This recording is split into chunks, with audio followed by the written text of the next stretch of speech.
you're looking at my lovely acrylic enclosure I made, and actually it was a little trick I did before, was put a bit of plastic bag on the base of my log that was in there to stop mould, because I was using a live plant, which actually is growing really well.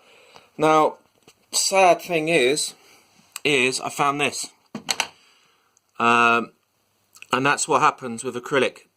And as you can see, I don't know whether it's the substrate that's forced the gap, or whether it's just a bit of warping. And if you look at the other side, it's actually okay, but I've also had a bit of warping with the door. If you can see, the door isn't quite shutting, so what I've had to do is rehouse my P.Irminia into this, which is actually not bad. It's a 25 litre just sort of plastic enclosure box I got from supermarket. Funnily enough, I got it yesterday, so I didn't have to sort of rush out and get one today. But so yeah, plant, and she can climb on there.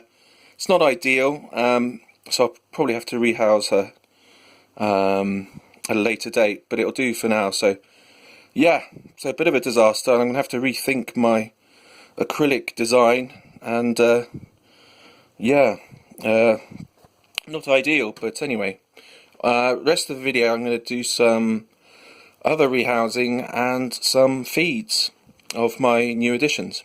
Okay, on with some feeds, and also an update on a rehouse I've just done, and some rehousing.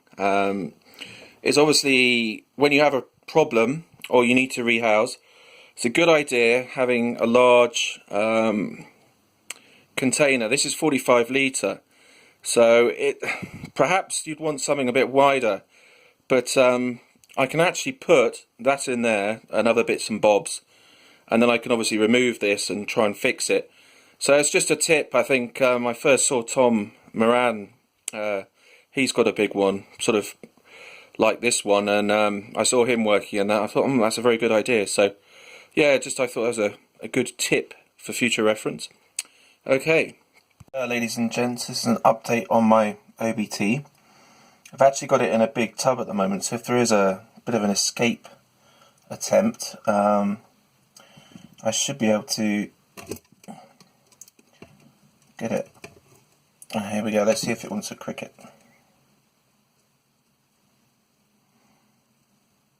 Oh,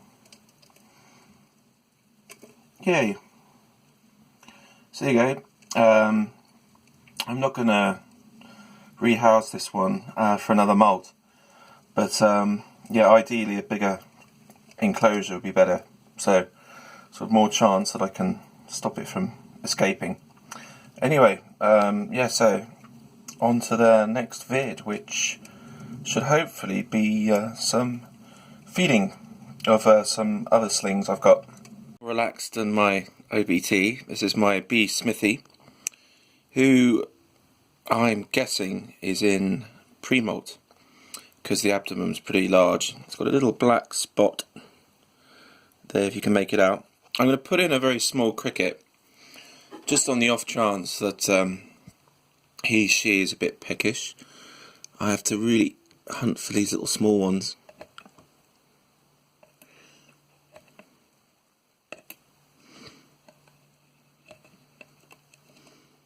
Nope. Sorry about this.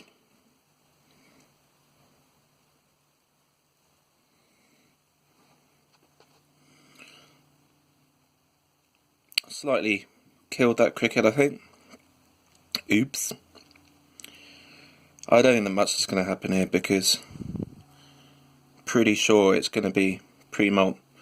But I'll leave that cricket in there, and I thought I'd just update you on this little chap or lady who's taking very long time to get bigger. Yeah, and generally, yeah, pre-molt lasts for a while, but I think they're worth the effort in the end, the B.Smithis. Okay, I'm going to update you on my G. pulchra next.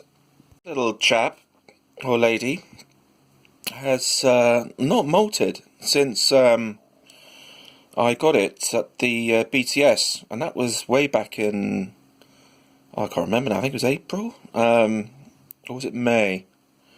Might have been May. Anyway, but yeah, it's got this really large little black abdomen that looks a bit like a tick. I've heard someone else refer to it as a tick, but we'll see if it wants a cricket. I'm going to sort of squish one a bit and check later on. But never know. Maybe it just likes its food dead. Oh. I mean, I think that is... if that isn't a molt, then I don't know what is. But it's taking... I mean, I thought the B.Smithi was slow.